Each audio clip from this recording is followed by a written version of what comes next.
Si tu es africain, regarde cette vidéo jusqu'à la fin. Partage-la, abonne-toi et like maintenant, parce que ce que tu vas entendre pourrait changer ta vision du monde. Imagine. Demain matin, sans prévenir, l'Afrique prend une décision historique.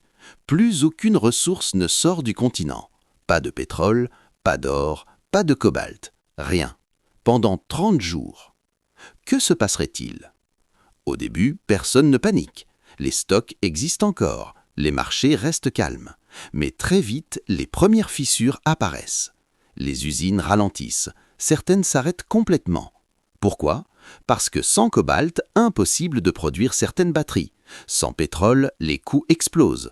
Sans matières premières, les chaînes de production se bloquent. Et là, le monde commence à comprendre quelque chose. Une grande partie de son fonctionnement dépend de ressources venant d'Afrique. Les prix montent, les marchés tremblent, les gouvernements commencent à réagir.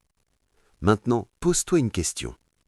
Le monde est-il plus dépendant de l'Afrique qu'il ne veut l'admettre ? Regarde bien, des pays comme la République démocratique du Congo fournissent une grande partie du cobalt mondial. Le Nigeria produit du pétrole en grande quantité. Le Niger possède de l'uranium stratégique. Et plusieurs pays africains produisent de l'or, des minerais rares et essentiels. Maintenant, imagine, tout ça à l'arrêt. En Europe, les industries ralentissent. Aux États-Unis, certaines technologies deviennent plus coûteuses. En Asie, des chaînes de production sont perturbées. Le choc devient mondial. Mais attends, et l'Afrique dans tout ça ? Est-ce qu'elle gagne ou est-ce qu'elle perd aussi ? Parce que la réalité est plus complexe. Beaucoup de pays africains dépendent encore de l'exportation de ces ressources pour faire entrer de l'argent.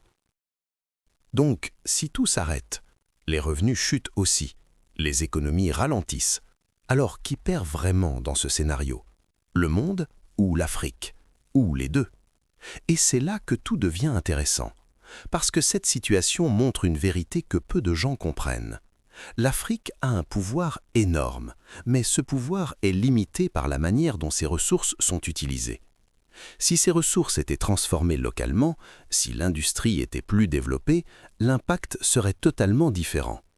Alors pourquoi ce n'est pas encore le cas ? Manque d'industrialisation, problèmes de gestion, dépendance économique, et aussi pression du système mondial. Maintenant, réfléchis bien. Et si un jour l'Afrique décidait non pas d'arrêter, mais de transformer elle-même toutes ses richesses, est-ce que le rapport de force changerait ? Est-ce que le monde dépendrait encore autant ou encore plus ? Alors au final, ce scénario est-il impossible ? Ou est-ce qu'il montre simplement le potentiel réel du continent ? Dis-moi en commentaire ce que tu en penses. Si l'Afrique arrêtait tout pendant 30 jours, qui serait le plus impacté selon toi ? Écris Afrique si tu veux une deuxième partie encore plus poussée. Et si tu veux voir plus de vidéos comme celle-ci, abonne-toi, like et partage. Parce que ce que tu viens d'imaginer, ce n'est peut-être pas si loin de la réalité.